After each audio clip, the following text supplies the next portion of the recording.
On this episode of RC Kicks, we're talking about expensive vintage buggies. Are things changing in the vintage market? Do we think new people are coming into the market and the demographic of vintage collectors is changing? So stay tuned to find out more.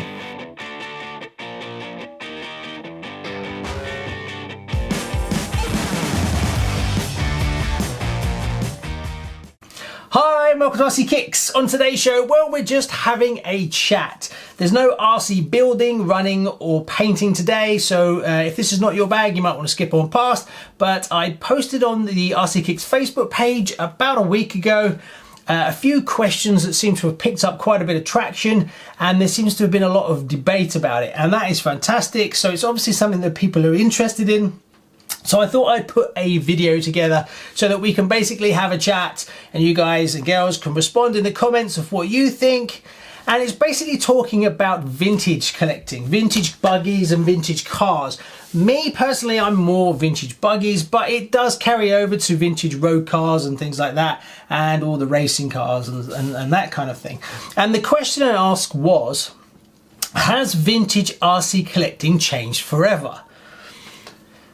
Now, 3 years ago or so, when I started collecting, cars were quite easy to get hold of and prices were on the up, but nowhere near what they are today.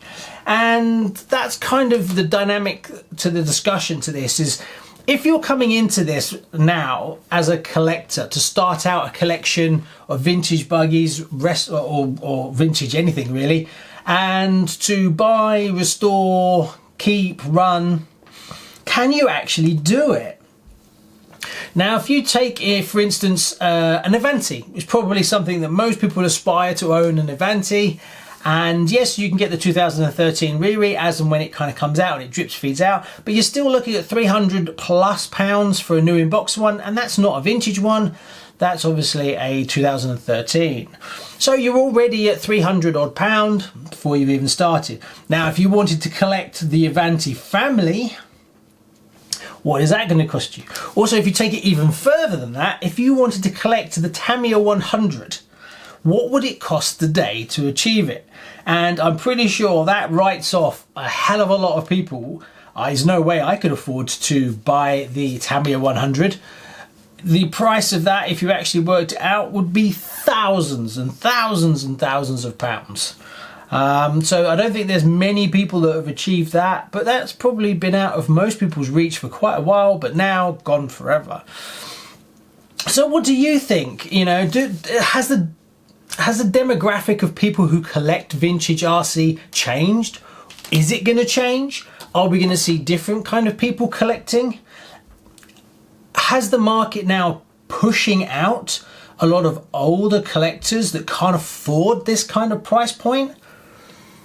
And the people that are going to come in to pay this kind of money?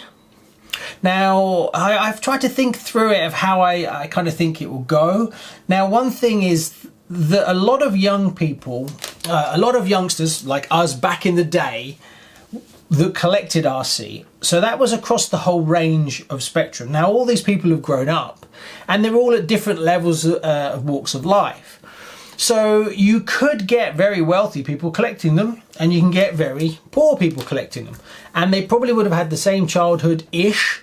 Yes, you might have someone who's wealthy now that was wealthy family back then, so they had a few cars, whereas you might have, like me, I only had 1 or 2 cars back in the day that lasted me for years.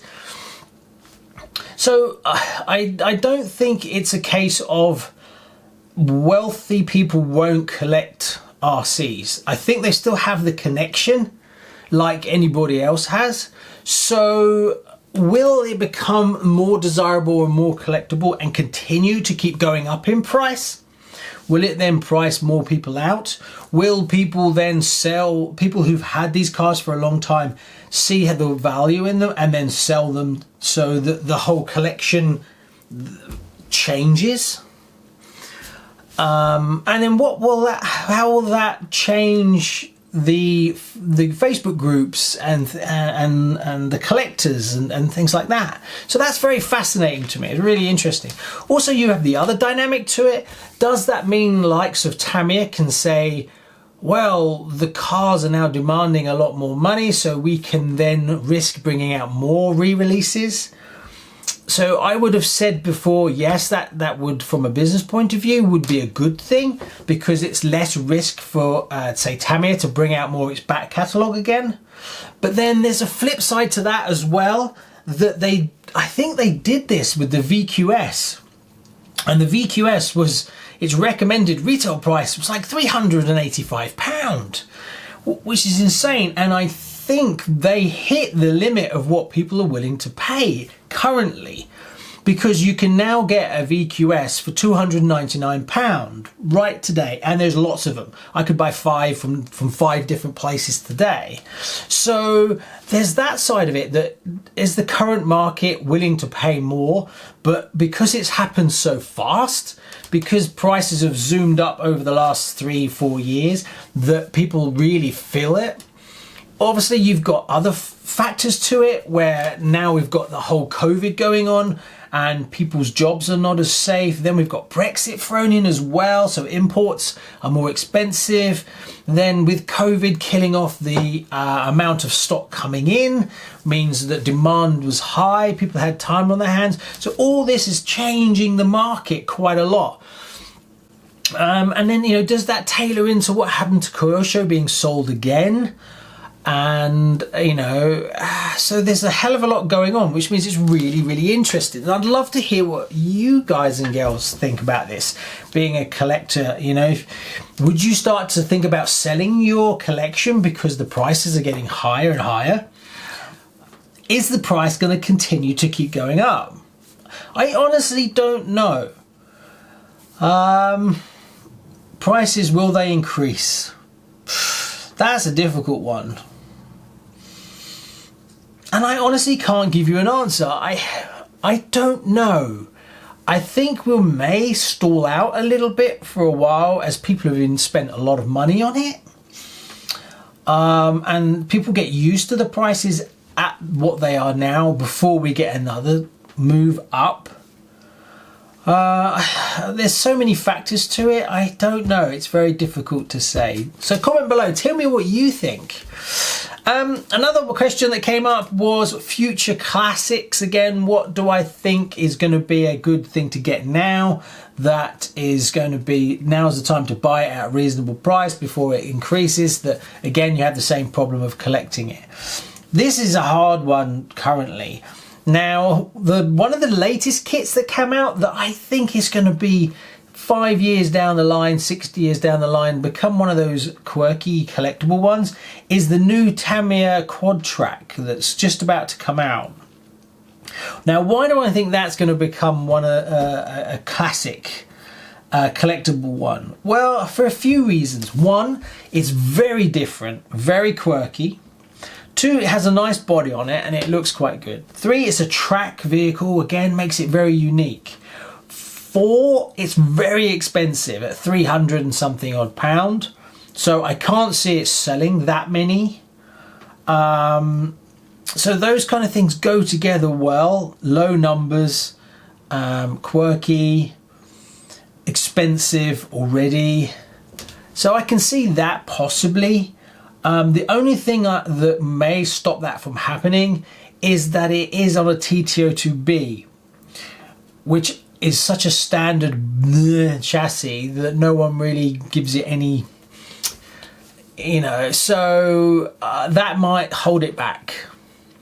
If it had been on a CC02, I think that would have been a really good buy. It would have performed well. It's got a really nice chassis on it. It's very quirky. That I would have bought. So comment below, what do you think about that one? I don't know. The body is nice, but 300 and something odd pound, and you're going to have to spend 30 odd pound plus for bearings on it. I don't know. One I always say that I think is going to become a classic, and I went and checked the prices on it, was the Striker. The Striker, entry level, very Marmite car. Most of them are destroyed.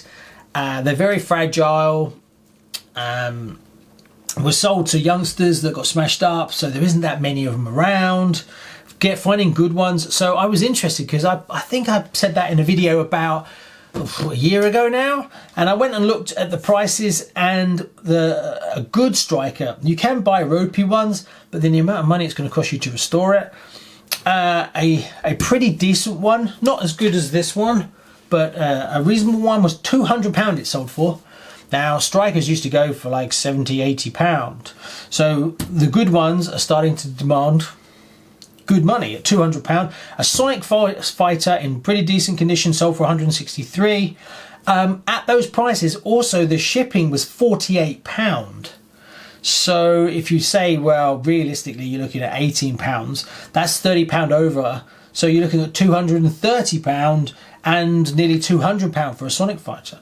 So I think that's changing a little bit as well. So I'm really chuffed with mine. Not that I'm going to sell mine, even if it was £500, I'm not going to sell it. That's not why I bought this. And I actually gave one away if you've been watching the channel for a while. So I think it's got to be something quirky and rare. You know, if you look at the Blazing Blazer, for instance, that was a car that people didn't sell very well. It was quirky, you know, so not high numbers of them. So from that point of view, some other kits, not just Tamiya we're talking about here. A kit I think that's instantly going to increase its value if it hasn't already, but I'm yet to be proved, is Marde put out the Mini 50, which I've just got here right now. And that was only 50 units. Well, 51 including this press release one. And I think there's a few, there's one or two back at Marde for development and for doing the videos. So that I think is a car that anybody who managed to get a 50, Mini 50, is easily going to double their money.